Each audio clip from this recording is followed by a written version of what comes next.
In this video, we're going to describe a new feature found in Adapt Builder 2019.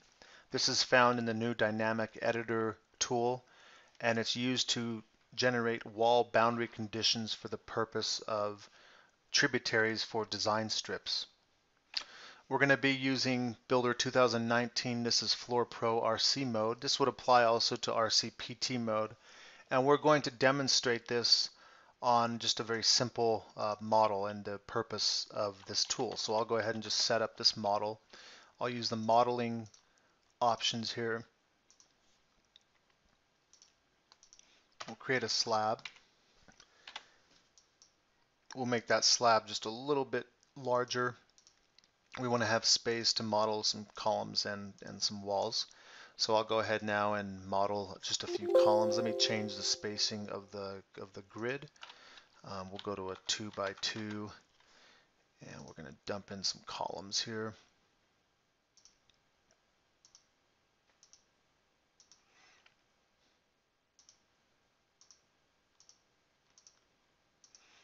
Okay, let's do 2 more rows of columns.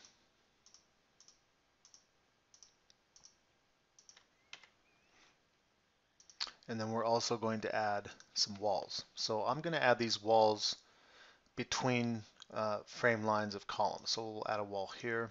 I'll add another wall there. And then in the other direction, we'll just do a wall at this point and also at this point. And I will replace this column here with a wall along this path. Okay, so we have this now as our base model. We'll go ahead and save this model. And we're now going to go back to the floor design ribbon. We're going to go to Dynamic Editor. I'm going to set up some design strips using the new Dynamic Wizard, so we can just create a construction line through some of these points. I'm not going to include a support line along this path just for purposes of the demonstration, and I will do one along mainly just the column lines. In this direction, I will snap at this wall. That's going to be a support for this direction. Okay, and then the last line will be through this group of columns there. My columns are a little bit small, so it's a little, you have to be more precise in creating the construction line. We'll switch this over to Y direction and pass our construction line through that path. I will use this wall as a support.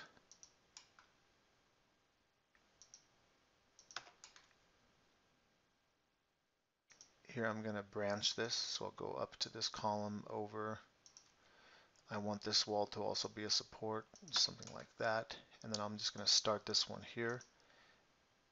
This will be a support, like so. Okay, let's just run this one like this.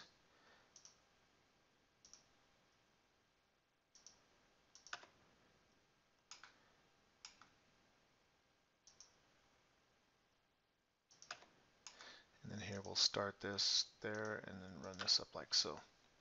I'm leaving this one also in between these two strips, leaving this one in between these two strips to illustrate. So I'll close that, and notice I haven't put any splitters in the model. The program no longer requires the use of splitters other than just bounding the edges of a tributary along a specific length. So I can generate my strips here. If I navigate to show my X strips versus my Y strips, these are my X, these are my Y strips, and you can see the program does a nice job of determining the tributaries based on my input. We have this overlap here just based on the orientation of the strip.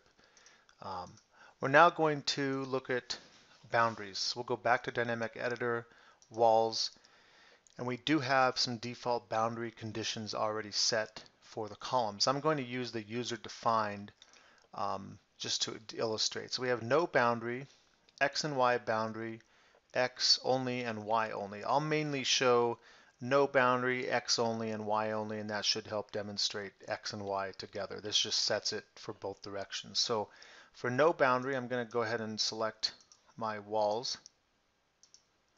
This would be similar to what was occurring in, for example, Builder 2018 if we had the identical design strips set. So once I generate this set of strips, you're going to see that we're going to focus on this wall and this wall for the X direction. This support line stretches, and I'm going to go ahead and use a tool here to mark this up. So this support line stretches down and it actually cuts over that wall. And a lot of times that's not advantageous for the designer or the user because you want the ability for the program to report not only stresses for a PT slab on these sections, but also to calculate reinforcement for strength. And if a design cut extends over a wall, the program does neither of those two things. It only designs for minimum reinforcement because it assumes that the wall is a support and it's really just designing for faces of the support. So we may want to limit this design cut to extend to the wall, but just barely with a gap to the face of the wall. And so by setting this as a boundary for the X direction strips, that will actually happen. You can see this cuts over here and this cuts over from this direction here. And that's purely based on the division of tributary along this line. Half goes here, half goes there. You can see where we have a support line that's oriented along the path of the wall. That obviously is a true support for that support line. So in this case, we cut over the top of the wall. We probably would not set that as a boundary for the X direction. And then here where we have a wall that's near perpendicular to the direction or the spline or the support line, we have design cuts that are automatically generated at that location, at a support location. So let's now go ahead, clear out the design strips. I'm going to go back to the editor, and under walls, I'm going to create an X boundary under user defined for this wall and this wall.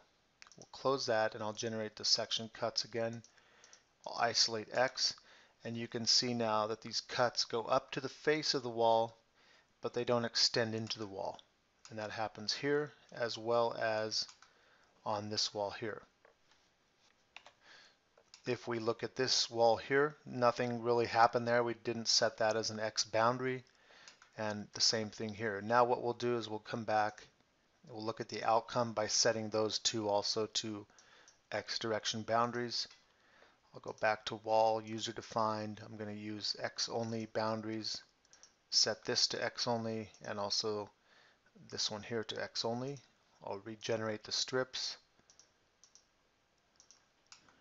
And now you can see when I do that, this wall or the support line over that wall extends the section only to that location and that distance away from the face of both sides, and the adjacent support lines extend up to that wall, again with the tiny gap built into the extension or built into the length of the support line. So this stretches all the way down to this wall here on both sides, and that's another way to control how the tributaries are generated. Again, because this wall is perpendicular, the program is still intersecting cuts over the wall. So the wall cuts, or the section cuts on the outside of the wall, will actually go and be limited by the face of the wall on that side.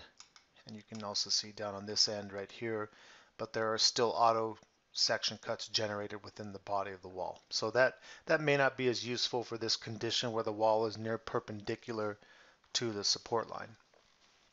Let's go ahead now, and we're going to go and toggle this to the other direction. Now we have the similar condition for this wall out in the middle between two support lines. If I go back to the editor and I say, well, this is going to be a Y only boundary, this wall. Okay, and let's say this wall is also a Y only boundary. I'll now generate the section cuts. And you have something that's similar, just in the opposite direction. So we have this cut up to the face, near the face of the wall. And then over here we have the section limited over the width of the wall and then the two adjacent strips extend to the face of that wall. If you have any questions about these new features, please contact us at support@adaptsoft.com.